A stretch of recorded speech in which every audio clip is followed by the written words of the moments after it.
함께 나누실 하나님의 말씀은 요한복음 4장 13절에서 24절까지의 말씀입니다. 요한복음 4장 13절에서 24절까지의 말씀입니다. 신약 147페이지에 있습니다.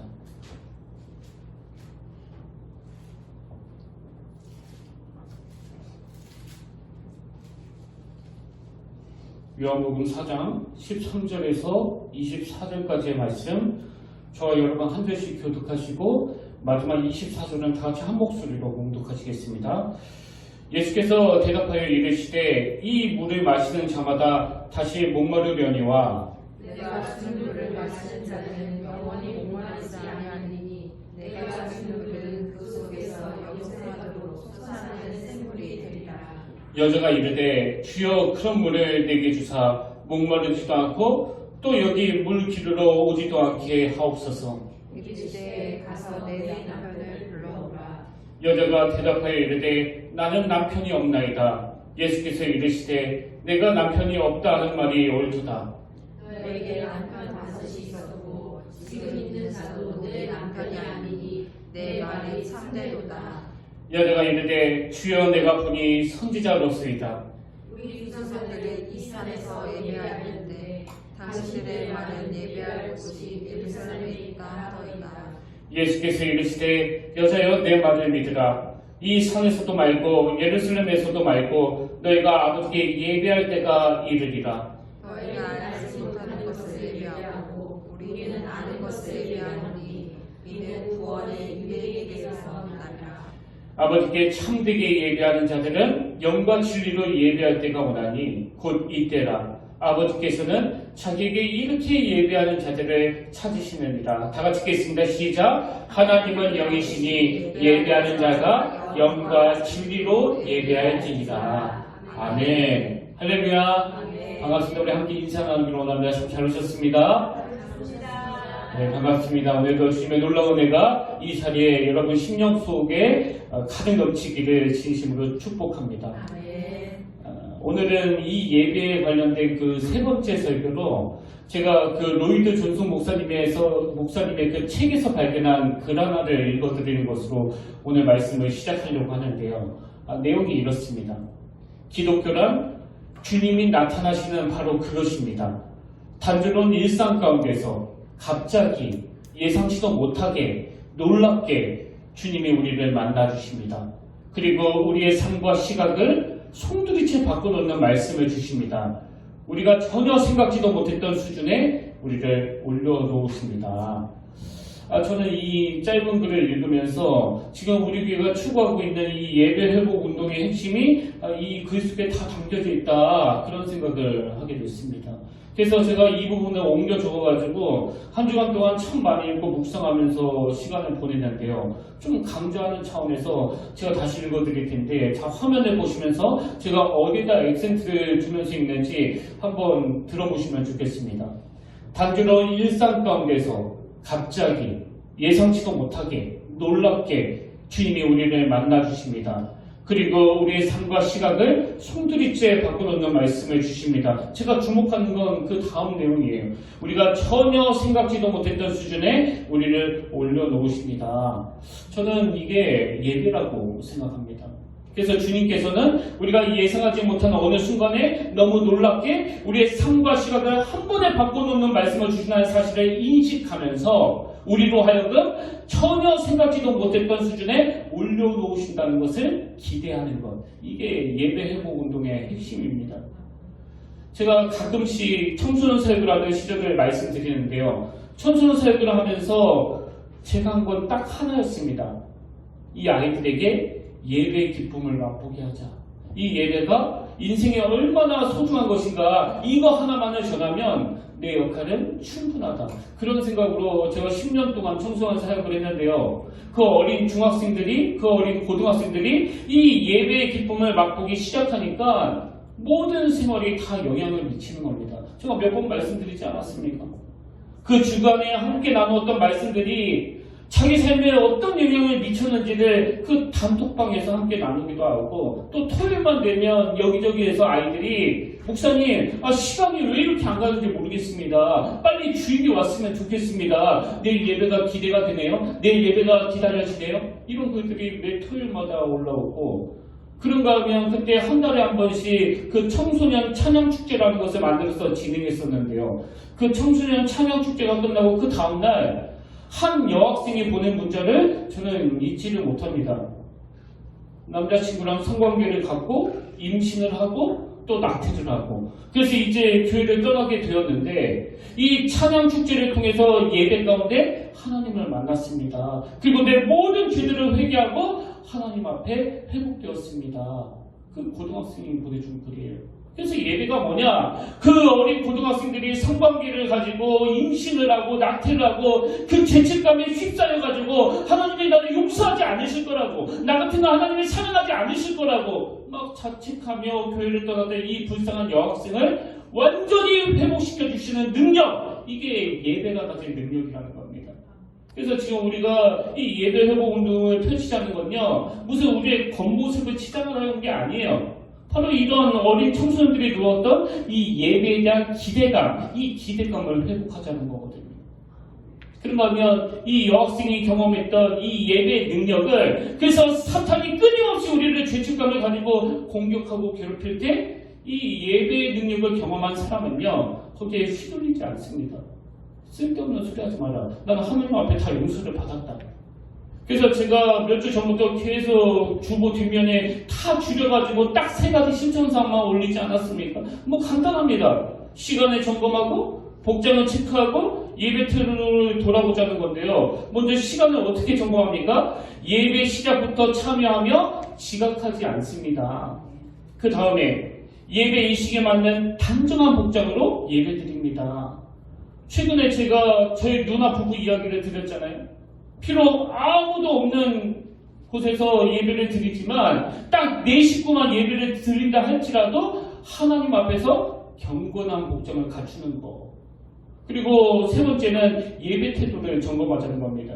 예배 중에 다른 일을 하지 않으며 바른 자세로 예배 드립니다. 이건 뭐 너무나 간단한 것 같지만 내가 이 3가지를 지키면서 하나님께 정성을 다해 드리겠다. 이 결단이 우리가 추구하는 예배 회복 운동입니다.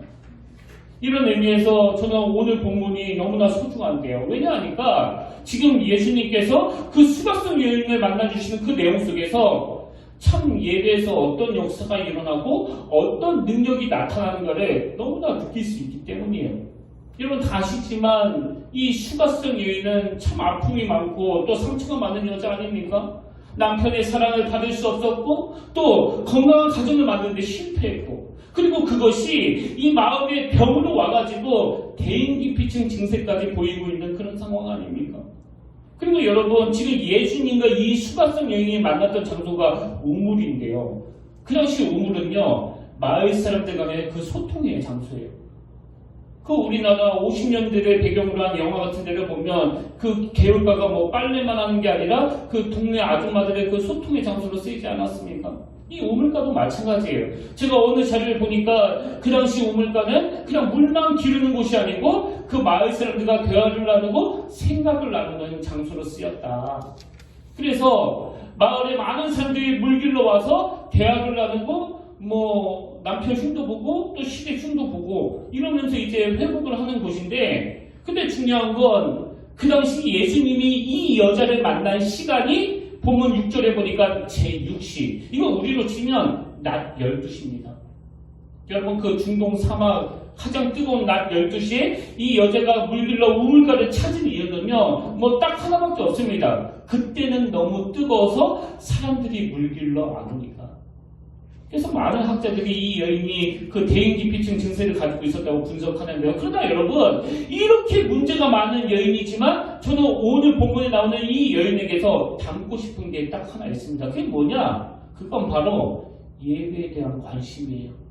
요한복음 4장 19절에서 여자가 이르되 주여 내가 보니 선지자로소이다. 이렇게 이 여인이 예수님을 자기 인식으로 이분은 선지자시네, 주여 내가 보니 선지자로소이다, 이렇게 인정하자마자 바로 그 그 다음 20절에서 우리 조상들은 이 산에서 예배하였는데 당신들의 말은 예배할 곳이 예루살렘에 있다 하더이다. 지금 이 여인이요, 예수님을 선지자로 인식하자마자 무슨 얘기를 꺼냅니까? 예배에 대한 이야기를 꺼내는 거예요. 뭘 의미합니까? 이 여인은 이 예배에 대한 관심이 많았다는 거거든요. 이게 이 여인이 가진 위대한 모습이에요. 그리고 이 여인이 가지고 있던 이 예배에 대한 기대감이 예수님의 그 주옥 같은 메시지를 만들어낸 거 아닙니까? 21절 예수께서 이르시되 여자여 내 말을 믿으라. 이 산에서도 말고 예루살렘에서도 말고 너희가 아버지께 예배할 때가 이르리라. 23절 아버지께 참되게 예배하는 자들은 영과 진리로 예배할 때가 오나니 곧 이때라. 아버지께서는 자기에게 이렇게 예배하는 자들을 찾으시느니라. 하나님은 영이시니 예배하는 자가 영과 진리로 예배할지니라. 이 수가성 여인이 가지고 있던 이 예배에 대한 관심이 이 귀한 24절 말씀을 만들어내는데요. 여러분 우리가 꼭 기억해야 될 것, 여러분이 이번 한 주간 각자 어떻게 보냈던지 간에 이 자리에 모인 저와 여러분들에게 그 공통점 하나가 있어야 된다면 그건 예배에 대한 관심이어야 돼요. 그건 예배를 사모하는 마음이어야 됩니다. 지금 예수님은 이 가련한 여인을 만나 그 인생의 목마름의 문제를 해결해 주시길 원하는데요. 그 오늘도 마찬가지예요. 오늘도 예수님은 그 우물가에서 여인을 만나주신 것처럼 이 예배를 통해서 우리와 만나기를 원하십니다. 이런 점에서 저는 오늘 보면 4절 말씀이 너무나 은혜가 되는데요. 자, 3절부터 보십시오. 유대를 떠나서 다시 갈릴리로 가실새 사마리아를 통과하여야 하는지라. 어떤 주석가는 이 부분을 설명하면서 예수님이 사마리아로 가는 것이 그분의 의무였다, 이렇게 의역합니다. 지금 예수님이 그 뜨거운 사막을 지나 사마리아로 가시는 게 그분의 의무였다. 이게 뭘 강조하는 겁니까? 그만큼 예수님이 이 여인을 만나기를 갈망하셨다는 그 표현 아니겠습니까? 그래서 여러분, 그 뜨거운 중동 사막 한낮 12시에 피곤하실 정도로, 지치실 정도로 대가를 지불하고 그 우물가에 앞서가셔서 그 여인을 기다리고 계시는 거, 이게 예배예요. 왜 우리가 예배에 지각하면 안 되는지 아시겠죠? 예수님께서는 십자가라고 하는 그 상상을 초월하는 대가를 치르시고 그 고통을 감수하시면서 오늘도 영적인 우물가에서 우리를 기다리고 계세요. 예배는 이 사실을 자각하는 겁니다. 그래서 여러분, 예배는요, 정성이에요. 정성. 예배는 장소도 아니고 예배는 다른 그 무엇도 아니고 예배는 정성이에요. 그래서 주님이 그 많은 대가를 지불하시고 자기를 만나기 위해 그 우물가에 오셔서 기다리고 계신다는 그 사실을 인식하지 못했던 이 여인이 그 우물가에서 주님을 만나 인생의 문제를 해결받는, 그래서 물동이를 버려두고 기뻐 마음으로 달려가 소리를 지르게 만드는 능력, 이게 예배라는 겁니다. 그래서 저는 이런 의미에서 지금 우리가 드리는 이 예배가 가진 두 가지 기능을 함께 나누고 싶은데요. 첫 번째로 여러분, 이 예배는요, 직면하게 하는 기능이 있습니다. 직면. 내가 가진 문제에 대하여 직면. 이 직면이라는 용어는 그 상다박 용어인데요. 제가 사전을 찾아보니까 이 용어를 이렇게 설명합니다. 직면이란 두렵거나 회피하고 싶은 상황을 피하지 않고 직접 그 속으로 들어가서 자신이 경험하는 불안이나 공포가 점차 감소할 때까지 그 대상이나 심상을 지속적으로 경험하도록 하는 인지행동 치료 기법, 이게 직면이래요. 근데 지금 놀랍게도 예수님께서 그 상담한 기법인 직면을 어떻게 사용하는지 한번 보십시오. 자, 오늘 본문 13절 14절입니다. 예수께서 대답하여 이르시되 이 물을 마시는 자마다 다시 목마르게 하려와 내가 주는 물을 마시는 자는 영원히 목마르지 아니하리니 내가 주는 물은 그 속에서 영생하도록 솟아나는 샘물이 되리라. 그랬더니 15절 여자가 이르되 주여 그런 물을 내게 주사 목마르지도 않고 또 여기 물길로 오지도 않게 하옵소서. 근데 이 여자가 이렇게 요청을 하니까 예수님이 갑자기 하시는 말씀이 이겁니다. 16절 이르시되 가서 내 남편을 불러오라. 아까 우리가 성경을 읽어서 알지만요, 예수님은 이미 이 여자에게 남편이 없다는 걸 알고 계셨어요. 그런데 가서 네 남편을 불러오라. 아마 모르긴 해도 이 여인이 이 예수님과 대화를 하다가 심장이 멎었을 것 같아요. 허를 찔린 것처럼. 그래서 그 다음 17절에서 하는 대답이 여자가 대답하여 이르되 나는 남편이 없나이다.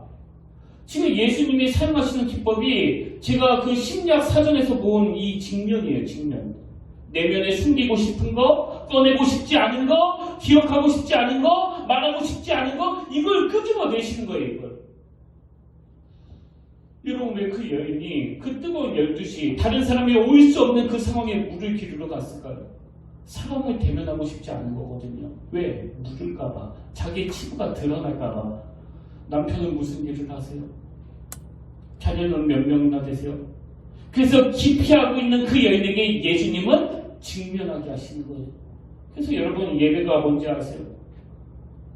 엿새 내내 그 부부가 그렇게 싸우면서 막 이혼하자 그러다가 이제 주일날 예배 드릴 때가 되면은 뭐 아무 일도 없었던 것처럼 너무나 다정한 부부가 돼서 함께 예배 드리는 거, 뭐 그 사람들 앞에서 체면 때문에 그렇게 하신다는 건 너무나 공감이 되지만요. 예배 때 하나님 앞에서도 그러시면 안 됩니다. 저는 아무 문제가 없는데요. 저는 구할 거 없는데요. 예배는요, 내가 가진 문제를 직면하게 하는 능력이에요. 이걸 아셔야 돼요. 그래서 자꾸 끄집어내야 돼요. 토해내야 됩니다. 왜? 눈물로 주님 앞에 내 상함을 드러낼 때 거기서부터 치유가 시작되기 때문에. 저는요, 이 16절에서 가서 네 남편을 불러오라. 여자가 대답하되 나는 남편이 없나이다. 이 말씀을 읽으면서 제 그 어린 시절이 생각이 나는데요. 이제 초등학생 때 저녁에 그 가정 예배를 드리면요. 뭐 지금은 저희 아버지가 그 장로님으로 은퇴하셨지만 그때는 믿음이 그렇게 좋지는 않았습니다. 그래서 그 가정 예배를 드려도 아버지는 항상 그 안방에서 주무시고 계시고 나머지 이제 저희 엄마랑 우리 삼남매만 가정 예배를 드렸는데요. 하루는 그렇게 모여서 함께 찬양하고 있었는데 갑자기 저희 누나가 예배 중간에 그러는 거예요. 자꾸 눈을 감으면 이 요한복음 4장 16절이라는 이 글귀가 보인다고. 그래서 저희 어머니가 막 성경을 찾아보니까요. 16절 이르시되 가서 네 남편을 불러오라. 저희 어머니가 이 말씀 보고 깜짝 놀라셔가지고 그 안방에서 주무시고 계신 아버지를 막 흔들어 깨우면서 지가 하나님이 당신하고 같이 예배드리라고 했다고. 아니 이렇게까지 선명하게 말씀하시는데도 계속 그 가정예배에 빠질 거냐고. 그래서 그때부터 저희 아버지가 그 가정예배를 드리게 됐거든요. 그런 놀라운 경험을 제가 어린 시절에 했는데 이제 제가 목회자가 되고 나서 참 마음이 아픈 게 이 부분이에요. 여러분 솔직히 말해서 오늘날 예배가 너무나 그 추상적인 거 아닙니까? 너무나 막연한 거 아닙니까? 이 16절, 17절이 예배에 없습니다. 그래서 예배에 대해서 막 이론적으로 논리적으로 설명은 엄청 잘하는데 네 남편을 불러와라. 나는 남편이 없습니다. 이 실질적이고 구체적인 그 사람의 내면의 문제가 이 예배 속에서 잘 드러나지 않는 거, 이게 저에게도 아픔이에요. 제가 이번 주에도 기도원에 갔다가 그 모교 도서관에 다녀왔는데요. 그 대전에 내려가는 그 시간 동안 어느 목사님의 그 설교를 들었는데 그 목사님이 이제 당신의 목회를 반성하시면서 이런 말씀을 하시는 겁니다. 자기가 그 성경에 나와 있는 예수님의 모습을 쭉 관찰하면서 보니까 예수님께서는 가는 곳마다 그 천국을 나누어주고 계시더라. 뭐 병든 자를 고쳐주시고 귀신을 쫓아내주시고 그리고 배고픈 자를 먹이시고 죄인을 용서하시고 환난당한 자에게 평안을 주시고 그러면서 이분이 자기 목회를 돌아보면서 깨닫게 된 게 뭐냐? 나는 지금 천국에 관해서만 설교하고 있는데 예수님은 천국에 관한 설명도 하시지만 천국을 보여주고 계시는구나. 천국을 맛보게 해주시는구나. 그러면서 이제 내 목회가 뭐가 문제인지 알았다는 말씀을 하시는데요. 이것이 저에게 너무나 마음이 자책이 되고 또 자문자답이 되는 겁니다. 오늘 내 설교에 네 남편을 데리고 와라. 집사님, 그 문제 어떻게 생각하십니까? 권사님, 계속 이렇게 사셔도 괜찮은 겁니까? 그래서 성도님의 그 입술로 하여금 기어이 나는 남편이 없습니다. 그것을 끄집어내게 만드는 역할이 과연 내 설교 속에서 일어나고 있는 건가? 제가 대전으로 내려가는 그 차 안에서 계속 이 질문을 던졌는데요. 그러면서 당연히 마음에 소원이 생기는 거 아닙니까? 하나님, 이제 이번 주일에 드려질 이 예배는 또 다른 어떤 이론을 더 쌓는 시간이 아니라 치유가 일어나게 해주시길 원합니다. 그러기 위하여 제 설교가 그저 뜬구름 잡는 두루뭉실한 설교가 되지 않기를 원합니다. 말씀을 통해서 이렇게 물을 수 있게 되기를 바랍니다. 네 남편은 어디 갔느냐? 네 남편을 데리고 와라! 여러분, 우리가 정말 사모해야 되는 것은 이 시간 하나님 나라에 대해서 배우는 것도 중요하지만 하나님 나라를 맛보는 거예요. 하나님의 역사하시는 그 치유의 능력을 경험하는 거예요. 하나님 나라의 평안을 이 시간에 실질적으로 경험하게 되는 거, 이게 예배인 줄로 믿으시길 바랍니다. 그래서 여러분, 저도 더 많은 각성이 필요하겠지만 설교를 듣는 여러분들도요, 그렇게 자기 문제를 숨기고 그냥 점잖게 나는 아무 일도 없다는 듯이 그렇게 앉아있으면 안 됩니다. 문제를 직면해야 돼요. 끄집어내야 돼요. 정직하게 고백해야 됩니다. 저에게는 남편이 없습니다.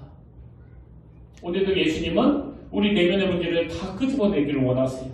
오늘도 예수님은 그 베데스다 목가를 찾으셔서 38년 된 병자에게 물으셨던 것처럼 오늘 예배 중에 우리에게 물으세요. 요한복음 5장 6절, 예수께서 그 누운 것을 보시고 병이 벌써 오래된 줄 아시고 이르시되 네가 낫고자 하느냐? 네가 낫고자 하느냐? 8절, 예수께서 이르시되 일어나 네 자리를 들고 걸어가라. 이 메시지가 들려지는 그게 바로 예배이고 그걸 도와드리는 역할이 바로 설교인 줄로 믿으시길 바랍니다. 그래서 저는 그 신학교 교수님이 A+ 주는 그런 설교는 하고 싶지 않아요. 사실은 딱 이론적으로 그 무장된 설교학 교수님이 제 설교를 들으면 뭐 엉성한 게 얼마나 많겠습니까? 근데 저는 좀 엉성해도 된다고 생각해요. 아니, 어느 엄마가 자기 자식에게 집밥 만들어 먹이면서 그 요리책에 나오는 그대로 뭐 물 2컵 반, 설탕 1스푼 이렇게 하는 엄마가 어디 있겠냐고요. 엄마의 손맛은 개량 안 합니다. 그 사랑하는 마음만 있으면 되는 거 아닙니까? 뭐 좀 요리법이 달라도, 그래서 어떨 때는 좀 짤 때도 있고 뭐 싱거울 때도 있지만 그 아이들이 정말 사랑하는 마음을, 그게 엄마의 밥이에요. 마찬가지로 이 설교가 얼마나 기승전결, 얼마나 세련됐고 얼마나 다듬어졌고 얼마나 반질반질하느냐가 중요한 게 아니에요. 진짜 중요한 설교의 기능은요, 네 남편을 불러와라. 나는 남편이 없습니다. 자기의 문제를 직면할 수 있도록, 자기의 문제를 드러낼 수 있도록, 그래서 그 문제를 해결해 주시는 주님을 만나도록 돕는 거, 저는 그게 설교라고 생각합니다. 담임 목사가 그 신학교 교수님이 100점을 주실 설교만 준비한다면 그거는 엄마가 아니라 식당 주인이에요. 그런 의미에서 여러분, 예배는요, 하나님 앞에 단독자로 사는 거예요. 그 영적인 우물가에 여러분을 기다리고 계시는 주님과 만나는 그 시간입니다. 제가 이번에 참 놀라운 걸 발견했는데요. 오늘 본문 바로 앞 그 요한복음 3장에서는 예수님이 유대인의 지도자 니고데모를 만나주세요. 다 아시지만 이 니고데모는 굉장히 높은 지위를 가진 사람 아닙니까? 근데 오늘 본문 이 요한복음 4장에서는 가정 다 깨져버리고 남편의 사랑을 받을 수 없고 참 대인기피증에 걸려있던 이 여자를 만나주세요. 뭘 의미합니까? 우리 주님은요, 지위 고하를 따져가며 만나는 분이 아니시라는 거예요.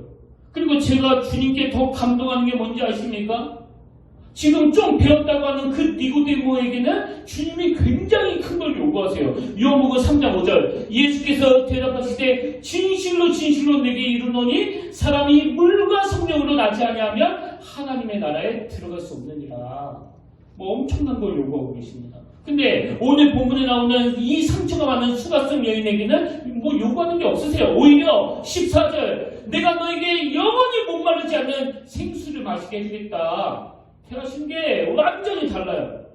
주님께서는 먹물이 조금 들어가 있는 사람에게는 그것을 교정해 주시기 위하여 직설한 법을 쓰시지만, 이렇게 상처가 많고 아무리 강하게 요구해도 할 수 있는 힘이 없는 사람에게는 보듬어 주시는 거예요. 각각 다르게 접근하세요. 그래서 제가 설교자로서 진짜 놀라는 게 뭔지 아십니까?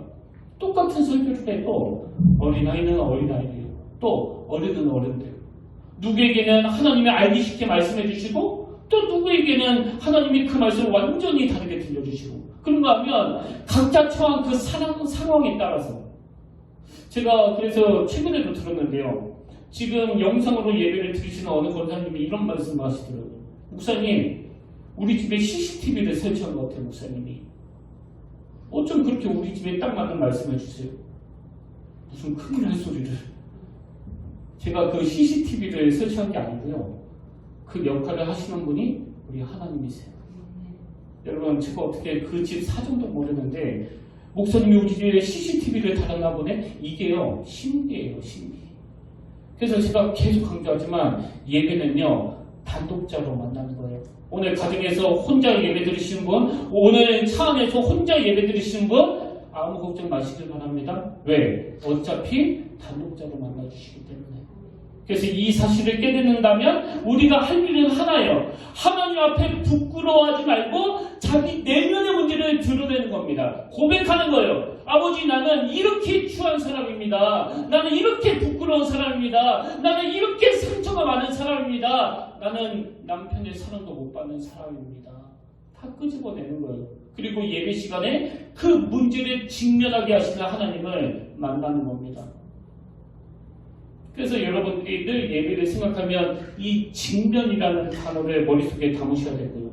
그런가 하면 두 번째로 이 예배가 가진 기능이 뭐냐? 삶의 활력이 회복되는 것까지가 예배의 결과물이라는 것을 아셔야 된다는 사실이에요. 제가 그동안 말씀을 보면서도 여기에 포커스를 두지 못했다는 걸 이번에 새삼 발견했는데요.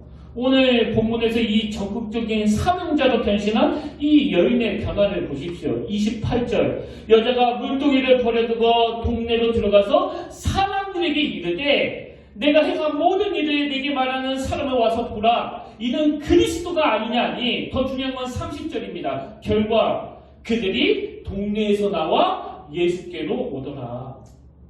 이 여인에게 영향력이 생긴 거예요. 막 손가락질 당하고 저 여자는 가정이 깨진 여자, 저 여자는 지금 남편이 아닌 남자랑 동거하는 여자, 그렇게 주변 사람들의 비난을 받아 피해 다녔던 이 여자였는데 영향력이 생겼습니다. 뭐 치유를 받았던 그 정도가 아니에요. 존재감이 없었던 이 여인이 사람들에게 영향력. 제가 영적으로 딱 이 우물가 이 여인이에요. 제가 지금 이렇게 강당에 서서 설교하는 거 보면 이게 내 인생인데 내 인생이 믿어지지가 않아요. 예전에는 내 몸 하나도 간수하기 힘들었었는데 내가 어떻게 이렇게 됐지? 이건 예배의 능력이에요. 제 능력이 아닙니다. 날 만나주신 주님의 능력이세요. 여러분, 나이가 들면 들수록 뭔가 허하고 인생의 허무감이 날마다 찾아오는 이 세상의 어른들이라면 이 아침에 얘기하는 너무너무 귀한 우리 어른들, 세월이 갈수록 영적으로 영향력이 풍성해지기를 주님의 이름으로 축원합니다. 예배를 통해서 이 영향력을 회복시킬 수 있는 거예요. 제가 이번에도 그 뉴스를 보니까 그 12월 달에 부산에서 나훈아쇼가 또 열린다고 하는데 이게 뭐 그 15분 만에 다 매진이 됐다고 하더라고요. 그래서 제가 그 관련 기사를 더 찾아보니까요. 뭐 작년에도 TV에서 나훈아쇼를 했더니 시청률이 29%, 뭐 일부 지역에서는 거의 40%에 육박을 했었대요. 그리고 제가 이 테스형이라는 그 노래 가사를 검색해 보니까요.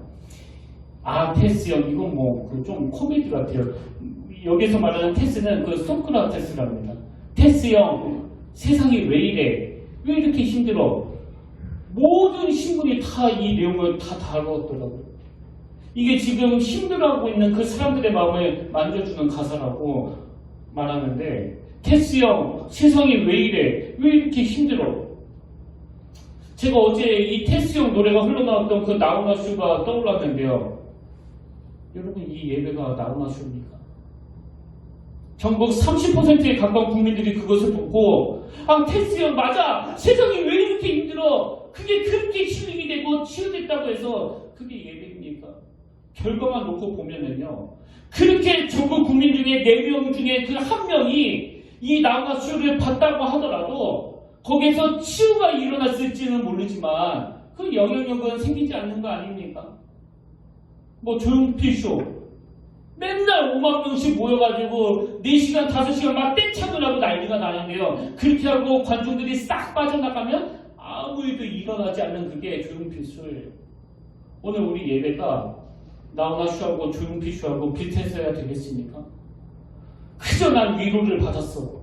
우리 목사님 예화가 너무나 와닿았어. 오늘 너무너무 많이 울었어. 그렇게만 끝나면요, 이건 그냥 나우나쇼예요.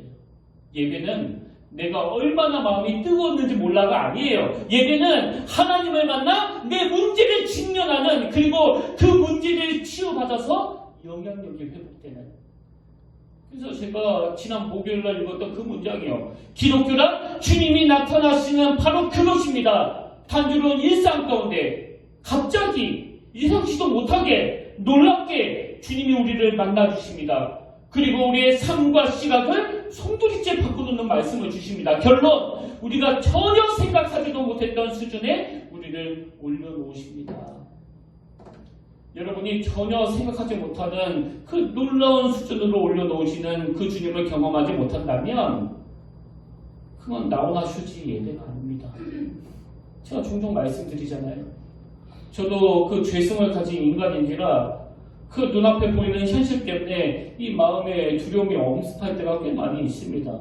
사실 이번에도 내년 목회를 준비하려고 그 공주에 있는 기도원에 다녀왔는데요. 제가 거기에 딱 도착하자마자 막 걱정이 앞서는 거예요. 내년에는 또 교회를 어떻게 운영해야 되지?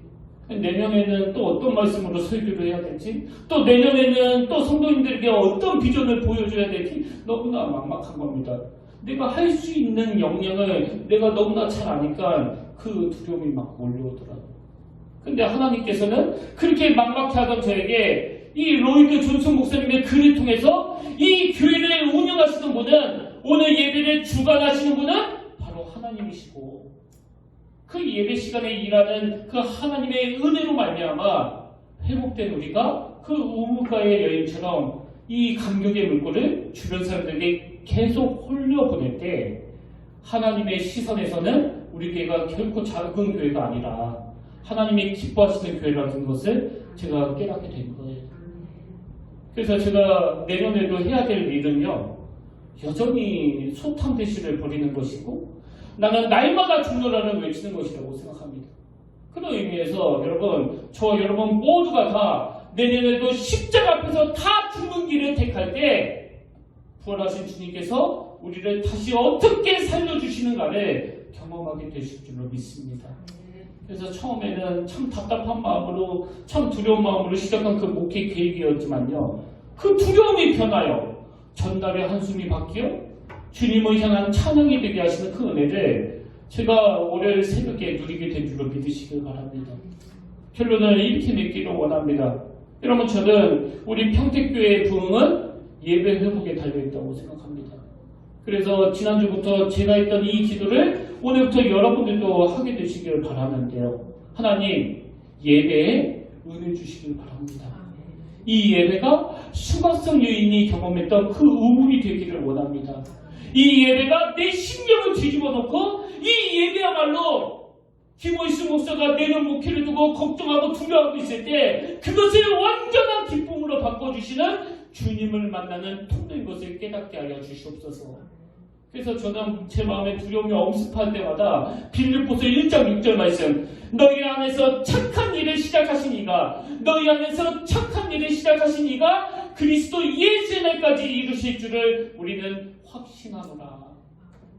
새벽에 제가 내년은 도대체 어떻게 해야 되지? 그러면서 근심하고 걱정하고 있을 때 하나님이 제게 주신 메시지는 이거였습니다.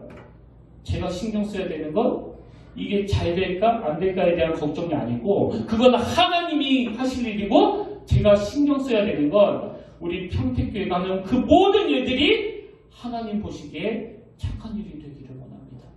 착한 일이 되기를 원합니다. 사람에게 보이기 위한 어떤 쇼가 아니라, 어떤 음흉한 속내가 있는 것이 아니라, 평택교회에서 하는 그 모든 일들이 하나님 보시기에 착한 일이라고 한다면 이 일은 반드시 하나님이 이루시게 될 줄로 믿습니다. 예배는 이런 거예요. 그 두려움이 다시 시작할 활력으로 전날의 한숨이 이 모든 것을 이루어가고 계시는 하나님을 향한 찬양으로. 그 우물가 여인이 아무도 오지 않는 그 뜨거운 낮 12시에 급작스럽게 들이닥친 예수 그리스도를 만나 처음에는 너무나 당황했지만 기독교란 주님이 나타나시는 바로 그것입니다. 단조로운 일상 가운데서 갑자기 예상치도 못하게 놀랍게 주님이 우리를 만나주십니다. 그리고 우리의 삶과 시각을 송두리째 바꿔놓는 말씀을 주십니다. 결론, 우리가 전혀 생각지도 못했던 수준에 우리를 올려놓으십니다. 이 예배가 회복될 때 여러분을 혼란하게 하고 두렵게 만드는 그 모든 문제들이 오히려 여러분의 수준을 한 단계 올려놓는 하나님의 작품이라는 것을 깨닫게 될 줄로 믿습니다. 우리 이 찬양을 진심으로 하나님께 드리면 좋겠는데요. 나의 가는 길 주님 인도하시네. 그는 보이지 않아도 날 위해 일하시네. 주 나의 인도자 항상 함께 하시네. 사랑과 힘 베푸시며 인도하시네. 아버지, 내가 하나님을 인격적으로 만남을 통해서 내 영적 수준이 나를 위해 일하고 계시는 그 하나님을 발견하는 고귀한 수준으로 옮겨가게 하여 주시옵소서. 우리 가사를 생각하면서 나의 가는 길 주님 인도하시네. 우리 함께 찬양하시겠습니다.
예배란 주님이 나타나시는 바로 그것입니다.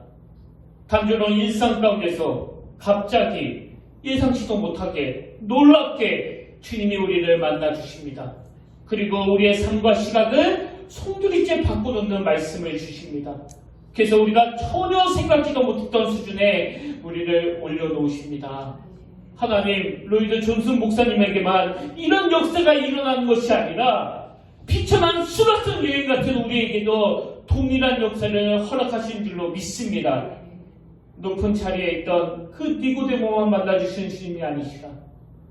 이 가련하고 불쌍한 한 동네에서 왕따를 당하면서 살아갈 수밖에 없었던 이 상처 많은 여인을 만나주시기 위하여 그 어마어마한 대가를 지불하시면서 목마름을 감수하시면서 우물가에서 기다리고 계시는 그 주님이 바로 나의 주님이신 줄로 믿습니다. 오늘 예배 가운데 바로 이 자리가 영적인 우물가가 되게 하여 주시옵소서. 오늘 이 자리가 수가성 여인이 너무나 벅찬 감격을 가지고 온 동네 사람들을 향하여 뛰어나가 자기의 영향력을 드러낸 것처럼 이번 한 주간 나에게도 동일한 사건이 일어나는 예배가 되게 하여 주시옵소서. 그렇게 능력과 은혜로 함께 해주실 그 주님을 기대하며 존귀하신 예수의 이름으로 간절히 기도드립니다. 아멘. 이제 우리 다 자리에서 일어나셔서 우물가의 여인처럼 낭부에나 우리 가사를 생각하시면서 우리가 가지고 있는 그 내면의 문제에 직면하기 원하시는 그 주님을 묵상하시면서 양기 찬양 불러보기 원합니다.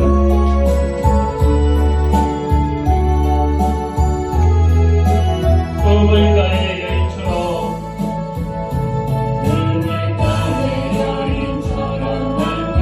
뭘 구했습니까?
하나님, 그 엄청난 대가를 지불하시고 우물가에서 기다리고 계셨던 그 주님께서 너의 예배의 자리로 우리가 나오기를 기다린다는 사실을 깨닫지 못했던 거, 그동안 예배에 정성을 다하지 못했던 거, 하나님 용서해 주시길 원합니다.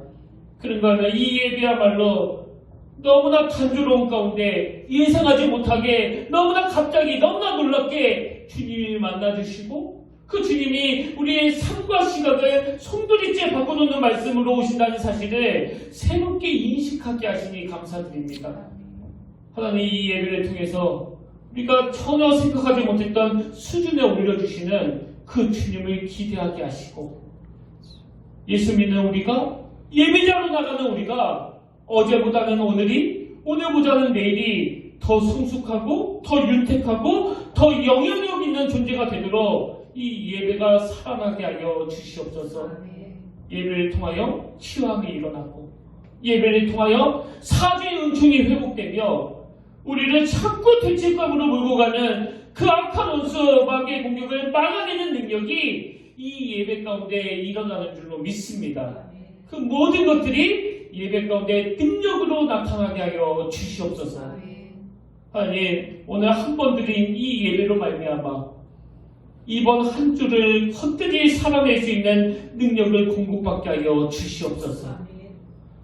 이제는 우리 주 예수 그리스도의 은혜와 하나님 아버지의 다함없는 사랑과 성령님의 감동함과 위로부터 충만하심의 역사가 오늘 주신 말씀 마음에 담고 진정한 예배자로 서기로 결단하며 예배드리는 모든 주의 자녀들 머리 위에 이제부터 영원토록 함께 하시기를 간절히 축원하옵나이다.